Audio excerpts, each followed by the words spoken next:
बहुत बहुत स्वागत करती हूँ। आप देख रहे हैं जस्ट टीवी। मैं हूं नेहा शुक्ला, लेकर हाजिर हूँ आज की स्ट्रेट टॉक।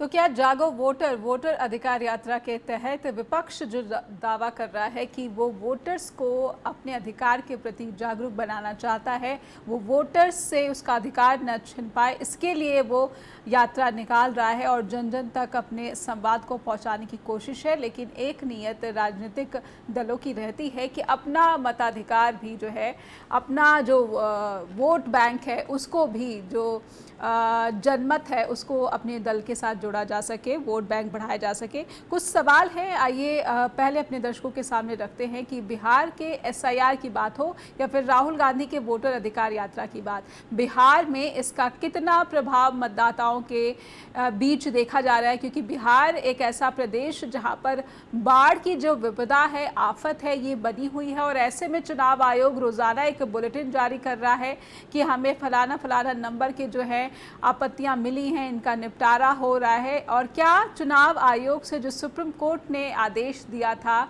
कि आपको आधार को भी अपनाना होगा, इसे एक डॉक्यूमेंट के रूप में एक्सेप्टेंस देनी होगी, तो इसे लेकर भी ये जो जानकारियां देने की बात सुप्रीम कोर्ट ने चुनाव आयोग से कही थी, जिन माध्यमों की बात हुई थी, क्या उन माध्यमों को आयोग की तरफ से, अधिकारियों की तरफ से अपनाया जा रहा है। लोकतंत्र के पर्व में महिलाओं की भागीदारी से जुड़ा एक बड़ा सवाल सामने आया है। बात यह है कि एसआईआर में 31 लाख महिला वोटर्स के नाम काटे जाने का दावा हुआ था, तो फिर विपक्ष की इस वोटर अधिकार यात्रा में महिलाओं की जो भागीदारी है वो किस कदर नजर आती है। 65 लाख वोटर्स के नाम सार्वजनिक किए गए हैं, अब तक कितने सामने आ सके हैं, ये 14 अगस्त का जो डायरेक्शन है सुप्रीम कोर्ट का, उसमें चुनाव आयोग को यह आदेश सुप्रीम कोर्ट ने दिया था। विदेशी घुसपैठियों का जो सवाल है, तो सत्ता के पास क्या कोई जवाब अब तक सामने आ सका है कि वो विदेशी घुसपैठियों की जो संख्या बताई जा रही है उस पर, उसकी क्या जवाब है या फिर क्या समाधान उसके पास। और पूरा का पूरा अगर हम ये समझने की कोशिश करें कि क्या बिहार में जन आंदोलन की भावना जन्म ले चुकी है, चुनाव आयोग के प्रति भरोसे की जिस कमी का हवाला दिया जा रहा है, क्या वो भरोसे की कमी अब जन आंदोलन की भावना के रूप में बिहार में जन्म ले चुकी है। आइए स्वागत कर लेते हैं। हमारे साथ आज का जो पैनल जुड़ चुका है, हमारे साथ डॉक्टर विद्यार्थी विकास जुड़ रहे हैं, सोशल साइंटिस्ट हैं पटना से। हमारे साथ वरिष्ठ पत्रकार उत्कर्ष सिन्हा जुड़ रहे हैं लखनऊ से, और अंशु नैथानी जुड़ रही है नई दिल्ली से, वरिष्ठ पत्रकार। आप सभी का बहुत बहुत स्वागत करती हूँ। और विद्यार्थी जी, शुरुआत में आपसे ही करना चाहती हूँ, आप बिल्कुल करीब बैठे हुए पटना में हैं, तो वोटर अधिकार यात्रा से ही शुरू करना चाहती हूँ। इस यात्रा में जो लोग उमड़ रहे हैं, ये दावा किया जा रहा है, आपके माध्यम से मैं अपने दर्शकों तक पहुंचाने की कोशिश करना चाहती हूं कि क्या ये वोटर अधिकार यात्रा के जरिए वोटर अपने अधिकारों के लिए सजग दिख रहा है। ये जो पार्टिसिपेशन है वोटर्स की या फिर जनसमूह की, वो किस तरह की नजर आती है, विद्यार्थी जी? हाँ, बिल्कुल आपने जो कहा वह काफी सही है। और वोटर अधिकार यात्रा जो बिहार में चल रही है, उससे कहीं न कहीं जागरूकता बढ़ी है।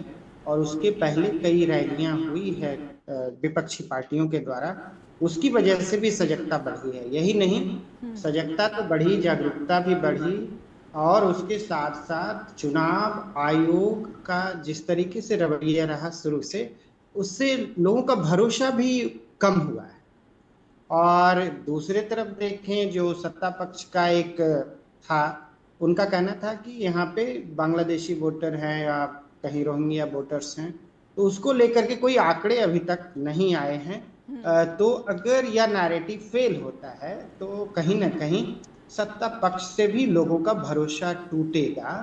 और इतना आनन फानन में, खास करके अगर आप देखें, खास करके जो हमारा पीपुल्स एक्ट जो है वो कहता है कि जब भी कोई भी चुनाव होने वाला हो और उस वर्ष में, वो जनवरी तक ही उन्हें फाइनल कर लेना होता है उसी वर्ष के। बट जनवरी में जो रोल था उसको फिर एसआईआर एक अलग से प्रोसीजर लाया गया, जिसकी कहीं भी व्याख्या नहीं थी उस एक्ट में। लेकिन फिर भी किया गया। और सुप्रीम कोर्ट के में जाने के बाद, काफी प्रेशर देने के बाद, विपक्षी पार्टियां, कई प्रोफेसर्स, खास करके योगेंद्र यादव जी को आपने सुना, बहुत बहुत ढंग से उन्होंने दलीलें दी, और जी इतनी दलीलें के बाद कुछ क्लियर हुआ, तो कहीं ना कहीं ये यात्रा लोगों को जगा भी रहा है, चुनाव आयोग पर से भरोसा हटा रहा है और विपक्ष को बढ़त दे रहा है। जी, विद्यार्थी जी का ये मानना है कि यात्रा का असर प्रभाव जो है वो मतदाताओं के बीच देखने को मिला। अंशु जी, आपको भी क्या ये आप ये समझ पा रही हैं, आपकी समीक्षा क्या कहती है कि वोटर अधिकार यात्रा, इसका असर मतदाताओं पर अगर पड़ रहा है तब तो सत्ता पक्ष का भी वोट बैंक इसमें सेंध लगाई जा सकती है? देखिए, वोटर जो है वो तो वोटर होता है, ये हम नहीं कह सकते कि वो सत्ता पक्ष का वोटर है या विपक्ष का वोटर है। और हर वोटर के लिए अपना अधिकार बहुत जरूरी है और मताधिकार को लेकर हर वोटर को जागरूक भी रहना चाहिए।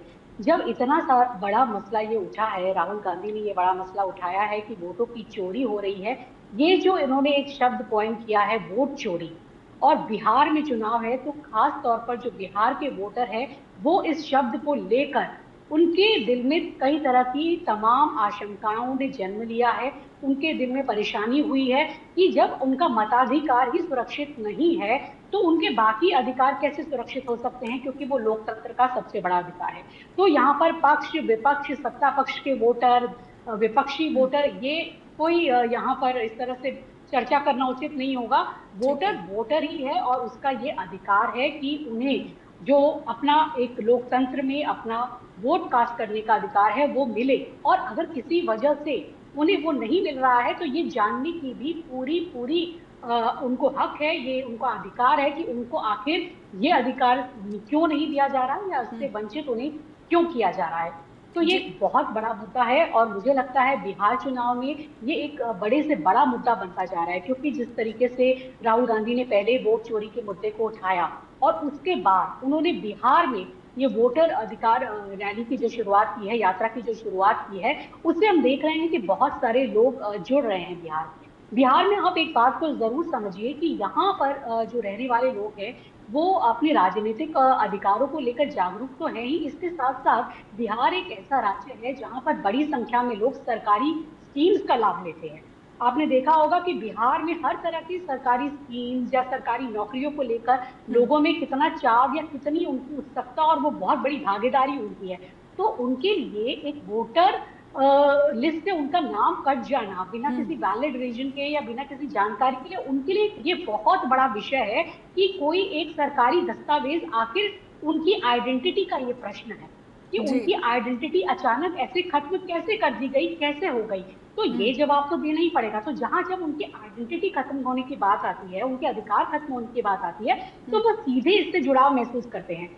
बात ये इतनी बड़ी नहीं है कि राहुल गांधी या तेजस्वी यादव इस यात्रा को निकाल रहे हैं, बात ये वोट चोरी की है और ये सबसे बड़ी है। और बिहार की जनता के लिए ये अभी एक बहुत बड़ा प्रश्न है कि उनको कैसे एक सरकारी डॉक्यूमेंट से किस आधार पर और अचानक कैसे बाहर कर दिया जा रहा है, जबकि कई ऐसे लोग हैं जो कि लास्ट वोटर लिस्ट में वो मौजूद थे, उन्होंने वोट भी किया था, कई चुनावों में उन्होंने वोट किया होगा। हो सकता है कि हाल ही में कोई पंचायत चुनाव, उपचुनाव या किसी भी तरह के चुनाव हुए हो, वहां उन्होंने वोट किया, लेकिन एसआईआर के बाद या जो ये भी पूरा प्रोसेस चल रहा है, उनका नाम लिस्ट में नहीं है। जो 65 लाख लोग हैं, हालांकि देखिए बहुत मुश्किल के बाद ये आंकड़ा सामने आया कि वो कौन है, उसके लिए सुप्रीम कोर्ट जाना पड़ा, याचिका लगानी पड़ी और डायरेक्शन आए कोर्ट के, सुप्रीम कोर्ट के, उसके बाद लोगों को पता चल पाया। बीएलओ के पास लोग जा रहे हैं, पहुंच रहे हैं, अपने डॉक्यूमेंट्स दे रहे हैं। तो मैं कह सकती हूँ, मैं स्वयं ऐसे कई लोगों को जानती हूँ जिनके पास पहले वोटर आईडी कार्ड था, उनका वोटर लिस्ट में नाम भी था, लेकिन अब इस पूरे प्रोसेस के बाद उनका नाम नहीं है। तो जाहिर सी बात है उनके मन में अपने अधिकार को लेकर बेचैनी होना स्वाभाविक है और होनी भी चाहिए। और इसलिए ये बड़े मौजूद समय में राहुल गांधी ने इस मुद्दे को उठाया है। और मैं तो कहूंगी कि एसआईआर जो बिहार में हो रहा है, जैसे कि सर बोल भी रहे थे, कि इसका समय भी आप देखिए, क्या पूरा समय दिया गया है? कहा तो जा रहा है कि जिसका नाम नहीं होगा उसे अपील करने का अधिकार होगा, लेकिन कितने समय? अब ऐसा पता चलता है कि अपील करने का केवल 1 हफ्ते या 5 दिन का समय है, और उसमें अगर वो ढंग से अपील नहीं कर पाए, कितने लोग पढ़े लिखे होते हैं, कितने इतने जागरूक हैं, या कितना उनके पास ऐसी मदद है कि वो अपना सारा काम छोड़ के, खेतों में काम चल रहा है या बाढ़ को लेकर वो परेशान है, अभी बिहार में तो बाढ़ की भी स्थिति है, तो वो अपना सब कुछ छोड़ के बीएलओ के पास जाएंगे या बार बार अपने डॉक्यूमेंट दिखाएंगे। बिहार में कितने लोग हैं जिनके पास ये सारे डॉक्यूमेंट्स हैं जो मांग रहे हैं, वो हैं उनके पास। तो ये बड़ी विकट स्थिति है उनके लिए कि उनको अपने सबसे बड़े लोकतांत्रिक अधिकार मताधिकार से वंचित किया जा रहा है। तो ये एक स्वतः स्फूर्त है। मैं कहूंगी कि राहुल गांधी की यात्रा में जो इतनी ज्यादा लोग नजर आ रहे हैं वो कोई एआई जेनरेटेड भीड़ नहीं है, एआई से निर्मित भीड़ नहीं है। वास्तव में लोग आ रहे हैं, पहुंच रहे हैं, क्योंकि उनको ये मुद्दा अपना मुद्दा लग रहा है कि अरे हमारा वोट आखिर कहाँ गया, हमारे वोट की भी क्या चोरी हो सकती है, ठीक है हमारा जी। जो अधिकार है वो कैसे जा सकता है। तो इसलिए लोग स्वतःस्फूर्त इस आंदोलन से जुड़ रहे हैं और चुनावों को लेकर ये एक मुद्दा है ही। और यहाँ सबसे बड़ी बात अपने अधिकार को सुरक्षित और संरक्षित करने की। बिल्कुल, एक छोटा सा ब्रेक लेती हूँ और उत्कर्ष सिन्हा हमारे साथ जुड़े हुए हैं, वरिष्ठ पत्रकार। उनका इस पूरी जो स्थिति है या फिर घटनाक्रम है उस पर क्या उनकी समीक्षा है दर्शकों तक पहुँचाएंगे, लेकिन एक छोटे से ब्रेक के लिए रुकेंगे। ब्रेक के बाद लौटते हैं। जागो वोटर, बिहार में क्या इस तरह के किसी जन आंदोलन की भावना का जन्म हो चुका है, यही समझने की हम कोशिश कर रहे हैं स्ट्रेट टॉक के जरिए और दर्शकों को लेकर चलते हैं वरिष्ठ पत्रकार उत्कर्ष सिन्हा के पास। उत्कर्ष सर, ये वोटर अधिकार यात्रा में जैसा कि अंशु जी ने भी जोड़ा है और विद्यार्थी जी ने भी कहा है कि प्रभाव तो काफ़ी पड़ रहा है, और फिर अगर प्रभाव पड़ रहा है तो क्या ये वोटर उन 65 लाख लोगों में से लोग शामिल हैं, या फिर अगर हम इन जनसमूह की बात करें कि किस तरह के लोग यहाँ पर जुट रहे हैं, तो ये हो सकता है कि जिनका ड्राफ्ट में नाम आ गया वो भी अपने अधिकार के प्रति काफ़ी उत्साहित नज़र आ रहे हैं। आपको इस वोटर अधिकार यात्रा के बारे में आपकी क्या समीक्षा या फिर आपकी टिप्पणी हमारे दर्शकों तक ज़रूर पहुँचाएं जी। नेहा जी, देखिए, ये मामला पक्ष विपक्ष से आगे निकल चुका है। इंस्ट्रूमेंटल भले ही हो इंडिया अलायंस, लेकिन बात बहुत आगे निकल चुकी है, और तब और आगे निकल गई जब भारतीय जनता पार्टी के तमाम नेताओं ने, अनुराग ठाकुर हो चाहे छत्तीसगढ़ के पूर्व मंत्री जी की बात हुई, उन लोगों ने भी कहा, उत्तर प्रदेश में भी तमाम लोगों ने कहा कि उनके इलाके के वोटर लिस्ट में धांधली। तो अब एक चीज तो स्थापित हो गई जी कि वोटर लिस्ट साफ हो। अब चूंकि इस मुद्दे को राहुल गांधी ने उठाया, प्रेस कॉन्फ्रेंस की, उसके बाद बिहार में चुनाव होना है, इसलिए बिहार में एसआईआर की प्रक्रिया ने इसको और धार दे दी जी। नतीजा ये हुआ है कि अब हर आदमी, देश का हर वोटर इस फिक्र में है कि उसका नाम बचा है कि गया है। तो बिहार में चूंकि सुप्रीम कोर्ट के दखल के बाद सार्वजनिक हुई है सूची 65 लाख लोगों की, और कई जगह पे चस्पा भी हुई है। मैं कुछ वीडियोस देख रहा था, एक अंतर्राष्ट्रीय संगठन न्यूज एजेंसी ने उस वीडियो को बनाया था। उसमें एक गांव पटना के पास फुलवारी शरीफ का एक इलाका था, वहां पर ग्रामीण उस वोटर लिस्ट को देख देख के अपना नाम खोज रहे हैं, और वो कह रहे हैं कि भाई हम तो यहीं पे रहते ही हैं, कहीं हम गए ही नहीं, और हमारे परिवार के नाम के आगे स्थानांतरित लिख दिया गया है। कोई ये कह रहा है कि भाई हमसे तो कागज भरवाया ही नहीं गया। सवाल अब आइडेंटिफिकेशन का नहीं है, उससे आगे की बात हो गई। बात ये हो गई है कि इतने कम वक्त में बीएलओज ने किसका फार्म वास्तव में भरा गया है, किसका फार्म खुद से भर दिया है। जी जी। अब जब ये चीजें सामने आ गई, बहुत सारे आप YouTube पे देखिए, बहुत सारे ऐसे वीडियोस हैं जहां रिपोर्टर पूछता है बीएलओ से, वो एक साथ बैठ के भर रहा है ढेर सारे फॉर्म। तो अब इस पूरी प्रक्रिया की सत्यता तो अपने आप दांव पे लग गई, और ये बात लोगों के समझ में आ गई, सामने आ गई। साथ में जब पॉलिटिकल कैंपेन हुआ, अब आप देखिए राहुल गांधी आज नहीं है, लेकिन तेजस्वी यादव वो रैली कंटिन्यू किए हुए हैं, और मैं देख रहा था विजुअल्स उसके कि झंडों में कोई बदलाव नहीं आया। ऐसा नहीं है कि अगर आज तेजस्वी यादव हैं तो आरजेडी के झंडे प्रोमिनेंट हैं, वहां एनएसयूआई का झंडा भी है, वहां कांग्रेस का झंडा भी है, वहां आरजेडी का झंडा भी है, वहां कम्युनिस्ट पार्टियों का झंडा भी है, वही से ही चल रही है। राहुल है, राहुल नहीं है, यानी कि मास का जो मूड है वो लीडरशिप को समझ में आ गया है। ये तीर निशाने पे लगा है, और भीड़ जो है इसी वजह से आ रही है, लोग आ रहे हैं। ये सिर्फ देखिए, जो क्राउड दिख रहा है, मतलब जितने विजुअल्स आप देखिए, जो क्राउड दिख रहा है, ये सिर्फ पार्टी वर्कर्स का क्राउड नहीं हो सकता है, जब तक कॉमन मैन इसमें नहीं शामिल होगा, अगर ये किसी पार्टी का कैडर खाली है, तब तो भाई वो देश या दुनिया की सबसे बड़ी पार्टी होनी चाहिए। लेकिन जो दुनिया की सबसे बड़ी पार्टी होने का क्लेम करती है वो सड़क पे है नहीं, वो डिफेंसिव है। और पटना में जो लोग बैठे हैं, अंशु जी बैठी हैं, भाई बैठे हैं हमारे, हम लोग तो दूर हैं, हमारे पास जो जरिया है वो विजुअल्स है, वो अपने साथी पत्रकारों से बातचीत है। तो समझ में ये आ रहा है कि ये मूवमेंट तो एक बड़ा मूवमेंट बन गया है। कल्मिनेट कैसे होगा मैं अभी नहीं कह सकता, लेकिन क्योंकि अभी इलेक्शन की डेट भी डिक्लेयर नहीं, लेकिन मैं हर बार कहता हूं कि politics is all about perception, और परसेप्शन जो बिल्ट होता है वही नतीजा दिलाता है। और फिलहाल वो परसेप्शन ये बना हुआ दिख रहा है कि बीजेपी ने इलेक्शन कमीशन को अपने कंट्रोल में करके अपने हिसाब से वोटर लिस्ट तय कराई है। अब आपने बात की 31 लाख महिलाओं की।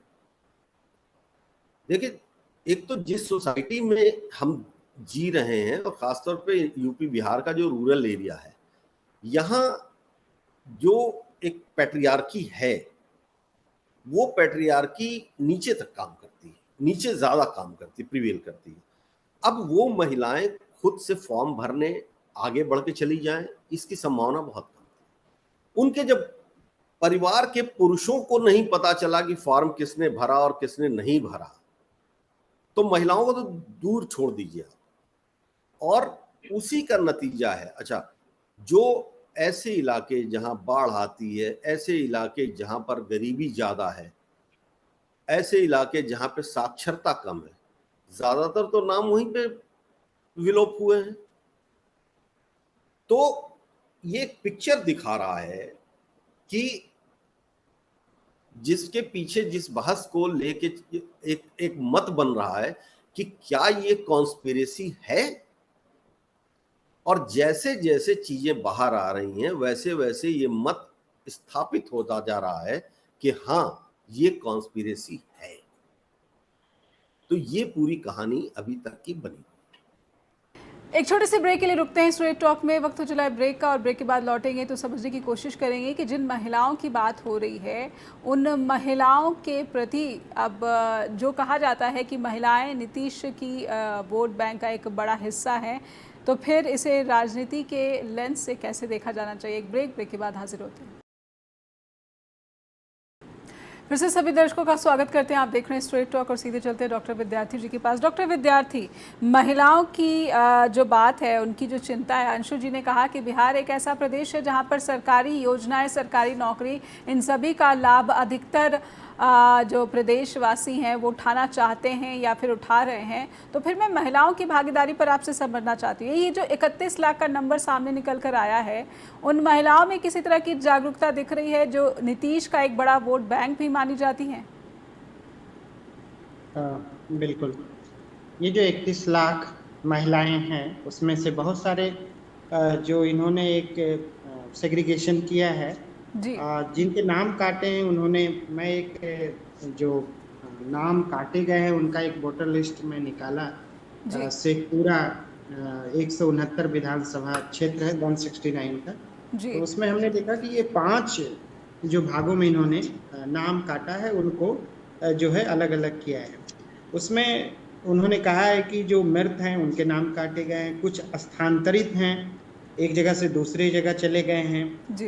एक उन्होंने कॉलम दिया अनुपस्थित हैं, वहाँ पे एब्सेंट थे। एक उन्होंने वहाँ पे दिया है जहाँ पे उन्होंने कहा है कि पहले से अगर कोई पंजीकृत है उनके नाम काटे गए। तो ये जो कई तरीके से महिलाओं का नाम काटा गया है।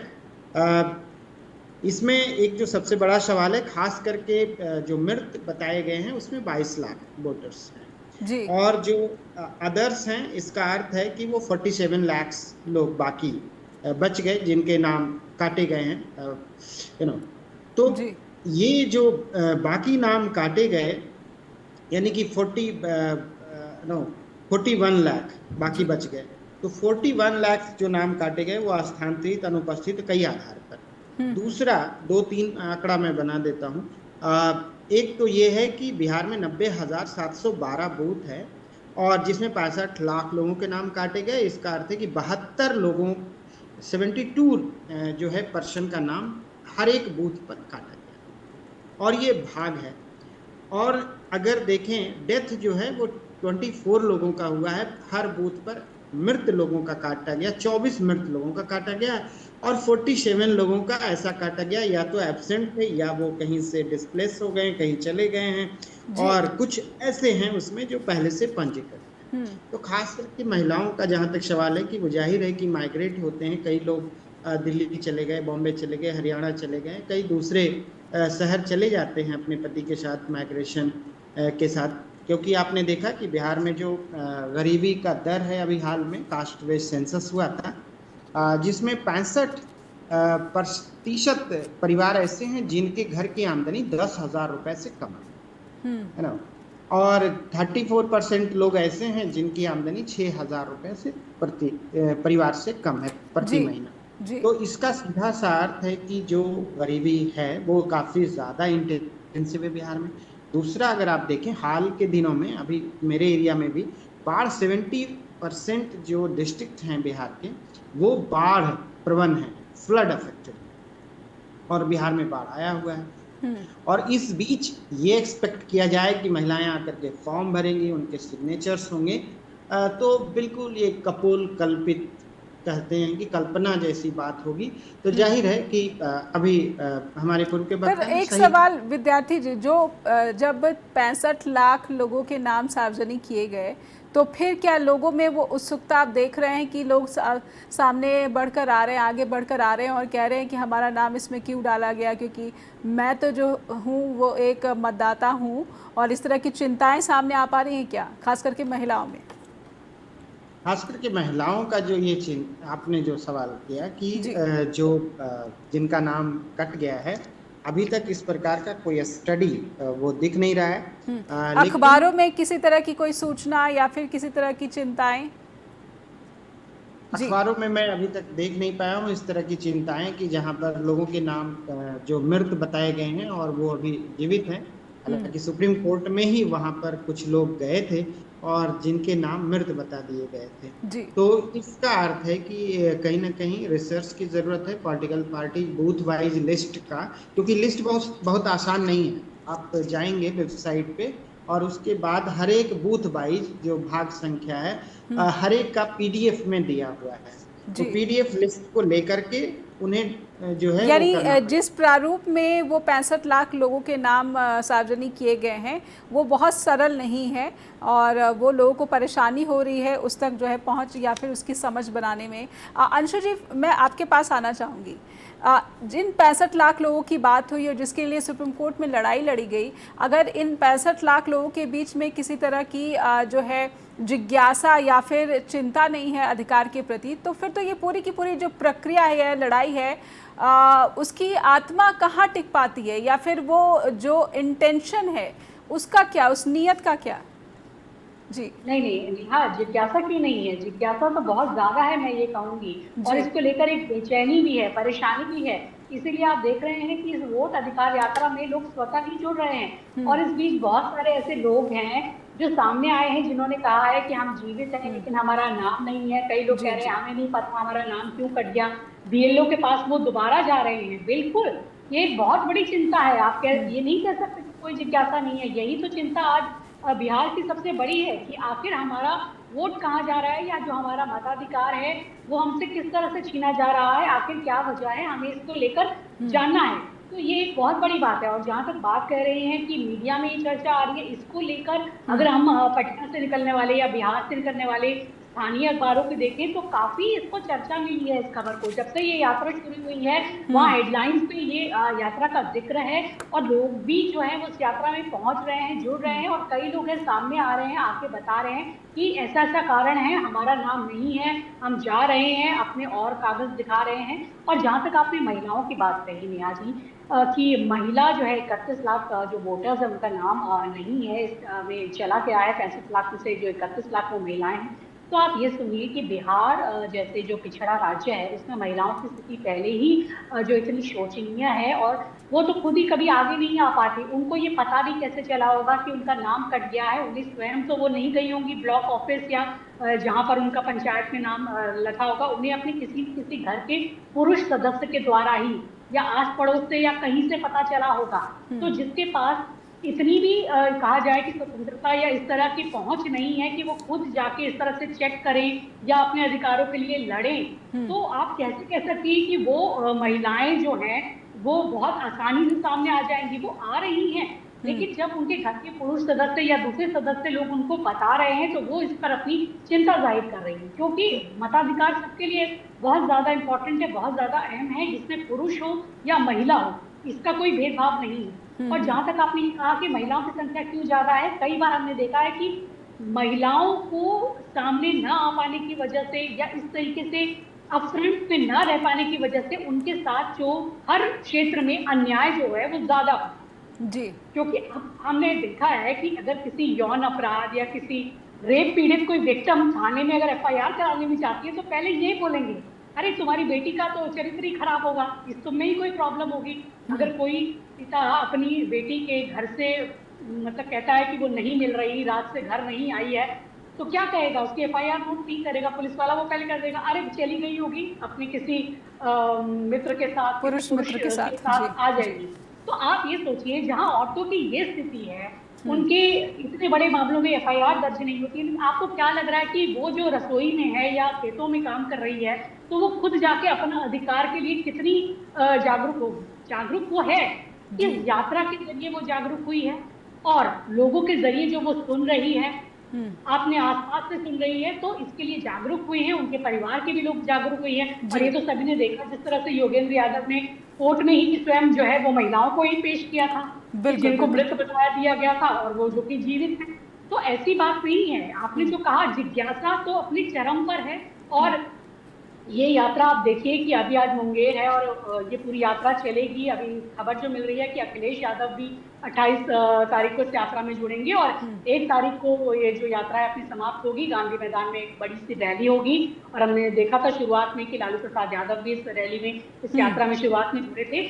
तो आप देखेंगे कि ये जन समूह बढ़ता जा रहा है, बढ़ता जा रहा है। तो यानी लोगों में चिंता है, परेशानी है और लोगों का ये भी कहना है कि इस वक्त क्यों हो रहा है ये, बिहार को ही इतने एक्सपेरिमेंट की लेबोरेटरी क्यों बनाया जा रहा है जी। लेकिन बनाया जा रहा है तो ये भी बड़ी अच्छी बात है। इस लेबोरेटरी से, इस एक्सपेरिमेंट से जो परिणाम होंगे वो पूरे देश के लिए बड़े दूरगामी परिणाम होंगे। ये जो पूरी एक्सरसाइज की जा रही है उस एक्सरसाइज का नटशेल में परिणाम क्या निकलता है, बिल्कुल ये किसी प्रकार की कोई साजिश या किसी प्रकार का ऐसा कोई पूर्वाग्रह दुराग्रह है कि इन वोटर्स को उस लिस्ट से हटाया गया।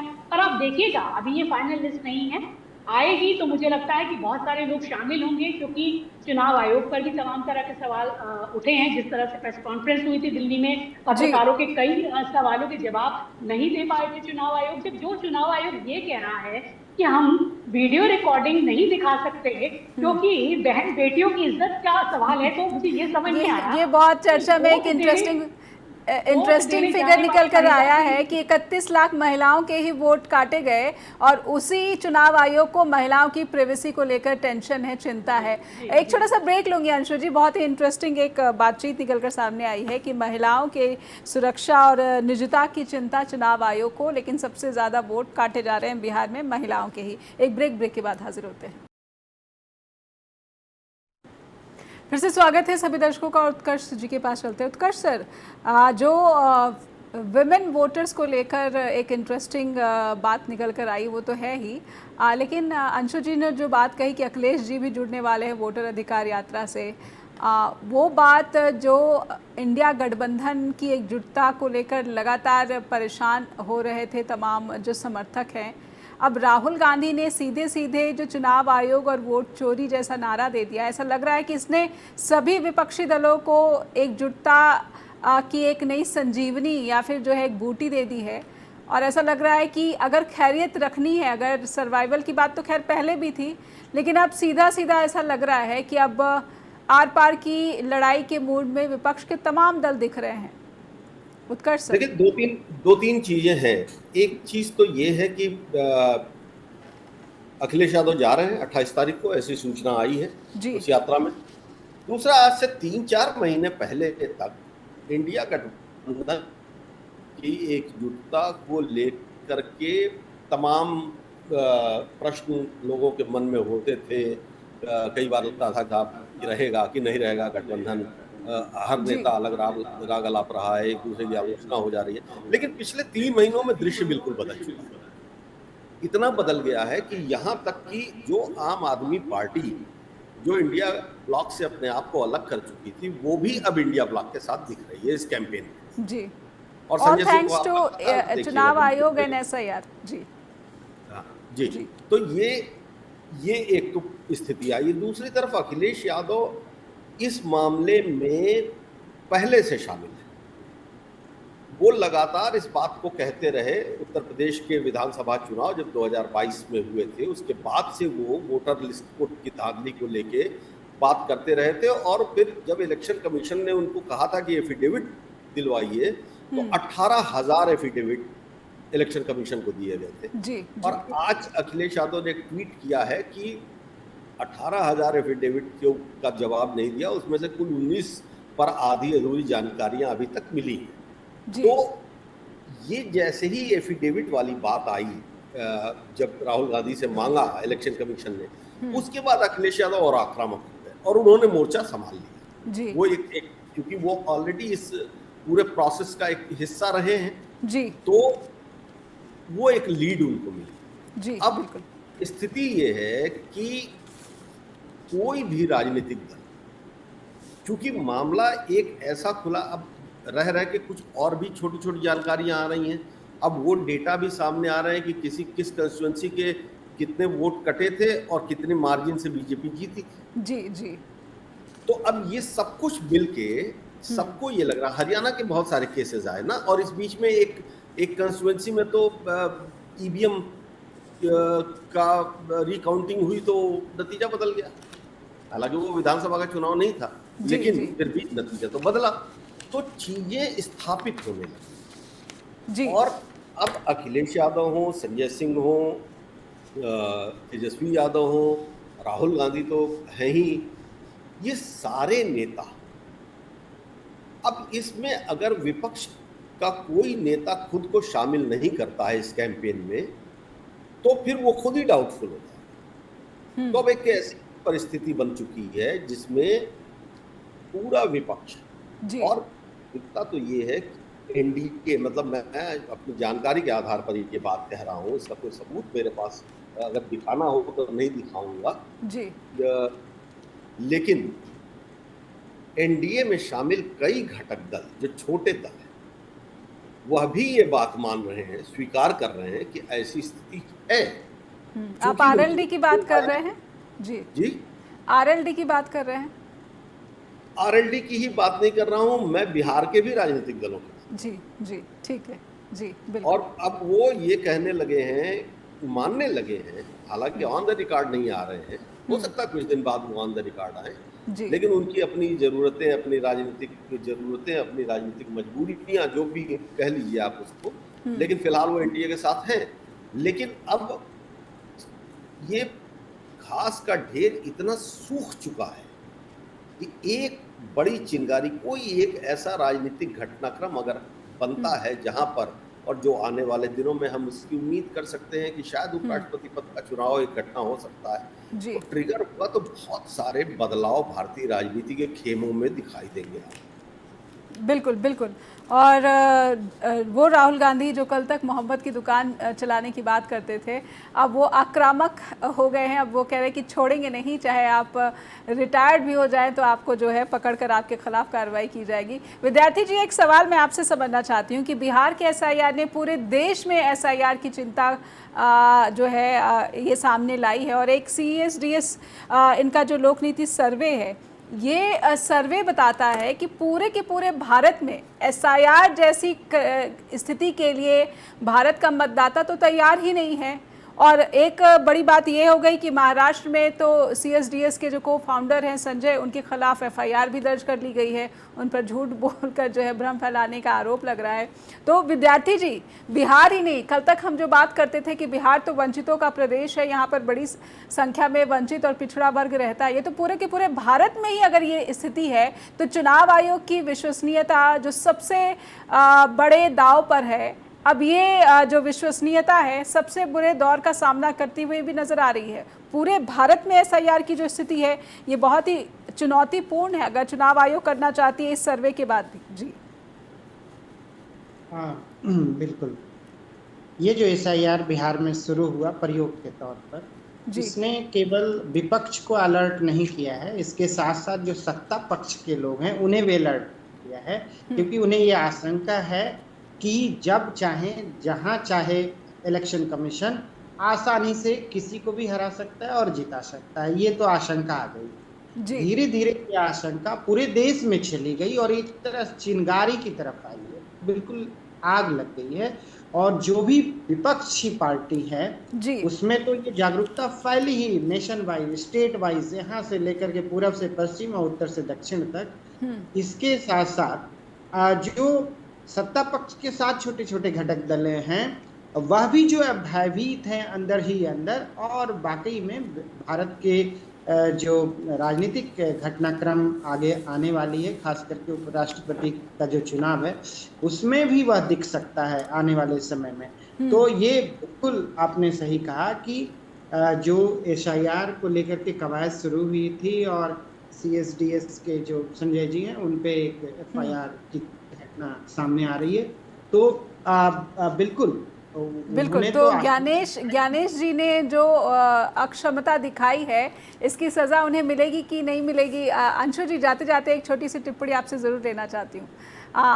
जब आला कमान के प्रति अपनी जिम्मेदारी को संतोषजनक तरीके से पूरा नहीं कर पाए तो फिर पनिशमेंट भी मिलेगी। मैं नाम नहीं लेना चाहती हूँ लेकिन बहुत सारे उदाहरण और ताज़ा उदाहरण भी सामने हैं। दर्शक अगर इतने समझदार ही होते हैं, इसमें कोई दो राय नहीं, जो हमारे दर्शक हैं वो सभी घटनाक्रमों को अच्छी तरीके से समझते हैं। अंशु जी, ज्ञानेश कुमार पूरे भारत में SIR का इरादा रखते हैं, करा पाएंगे? इस पर आपकी टिप्पणी?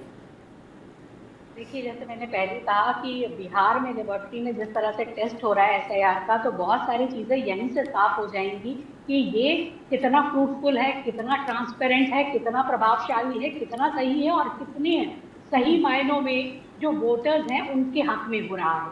तो बहुत कुछ बिहार के चुनावों से तय हो जाएगा। और जहाँ तक पूरे देश में कराने की बात है, देखिए वोटर लिस्ट का रिवीजन होता है, समय समय पर होता है, ऐसा नहीं है कि पहले नहीं हुआ, इलेक्टोरल रिफॉर्म्स नहीं हुए, ये सारी चीजें होती हैं, लेकिन उसका एक समय होता है, तौर तरीका होता है। आप अपील का समय देंगे, आप चुनाव में इतना कम समय बचा है तब आप SIR करा रहे हैं, उसी राज्य में करा रहे हैं, इसका क्या आपके पास वैलिड रीजन है ये आप बताइए।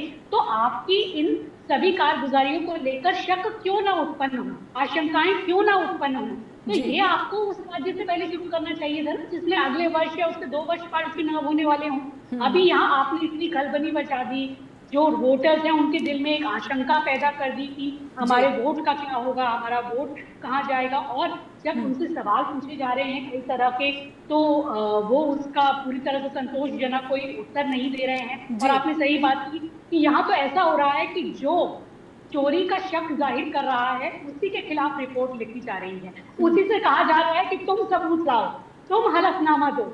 ये तो बड़े अजीब विचित्र माहौल में हम लोग जी रहे हैं कि जो आरोप लगा रहा है ये वही, बिल्कुल अंशु जी, ये वही पैटर्न दिखता है जिसमें आरोप है, जो ये जो जिस पर आरोप है वो सफाई नहीं दे रहा, उसको कुछ नहीं है, वो हलफनामा नहीं देगा, वो उसको आना चाहिए सफाई देने। अरे आरोप लग रहे हैं, इतनी बड़ी देश की राजनीतिक पार्टी ने लगाया है, जो विपक्ष के जो हमारे नेता है उन्होंने लगाया है, LOP है, उनका एक कॉन्स्टिट्यूशनल पद है, कोई ऐसे तो वो है नहीं। तो आपको कुछ भी है तो देश के सामने ये चिंता आई है तो आप उसको स्पष्टीकरण दीजिए ना, जवाब दीजिए कि आप बातों में जा रहे हैं, हलफनामा दीजिए, माफी मांगिए, ये कीजिए। आप पहले वो सारी आशंकाओं को उसको निर्मूलन कीजिए, उनको आप बताइए कि इसमें क्या सही है क्या गलत है, लोगों की परेशानियों को दूर कीजिए, तब आप आगे कोई बात बिल्कुल अंशु जी, बिल्कुल ही एक लाइन की टिप्पणी मैं उत्कर्ष सर आपसे लेना चाहती हूँ। राहुल गांधी जो मोहब्बत की दुकान चलाते थे, आक्रामक हुए तो विपक्षी दल एकजुट हो गए और एनडीए के भी घटक दलों में सेंधमारी की आशंकाएं या फिर संभावनाओं की बातें होने लगी। राहुल गांधी का यही तौर तरीका, राजनीति का यही चेहरा जो है, इसकी वाइड एक्सेप्टेंस आप देख पा रहे हैं। बिल्कुल एक लाइन की टिप्पणी, समय समाप्त हो गया जी, अनम्यूट कर ले जी। देखिए, मैं अगर सामान्य जनमानस के बीच में उठने बैठने पे जो फीडबैक मिल रहे हैं वो देख लूं या सोशल मीडिया देख लूं, दोनों में एक चीज तो दिखाई दे रही है कि राहुल गांधी को जिस तरीके से पिछले 10 सालों तक प्रोजेक्ट करके रखा गया था, वो प्रोजेक्शन अब टूट चुका है जी। और अब वो एक लीडरशिप, बहुत स्ट्रांग लीडर के तौर पर, बहुत मास अपील वाले लीडर के तौर पर उनकी एक्सेप्टेंस हो चुकी है। अब यहाँ से रिवर्स नहीं होना है। बिल्कुल। एक तो उनके पास फिलहाल खोने के लिए कुछ नहीं है जी। तो उन्होंने, और यही वजह हो सकती है कि ज्ञानेश जी प्रेस कॉन्फ्रेंस करने के बावजूद किसी भी सवाल का संतोषजनक जवाब नहीं दे सके। जी। ज्ञानेश जी तो देखिए एक टूल थे, उनको मतलब उनको बहुत सीरियसली अब फिलहाल बहुत दुर्भाग्य है कि देश के एक संवैधानिक मुख्य चुनाव आयुक्त को, जी, मुखिया को लेकर के पूरा देश जो है चिंतित हो गया है और अब उनको चिंतित ही नहीं, उनको गंभीरता से ही नहीं लेता। बिल्कुल। तो वो एक बड़ी दुखद स्थिति है। बिल्कुल, समय समाप्त हो गया। जी जी, बहुत बहुत धन्यवाद उत्कर्ष सर आपका भी, अंशु जी आपका भी, और विद्यार्थी जी आपका भी बहुत बहुत आभार कि आपने वक्त दिया, स्ट्रेट टॉक के प्लेटफॉर्म पर आए। दर्शकों से अनुरोध की लगातार अपना स्नेह अपने फीडबैक के रूप में पहुंचाते रहे। info@hsbroadcasting.com या फिर neha@hsbroadcasting.com पर भी ईमेल पहुंचा सकते हैं। नमस्कार।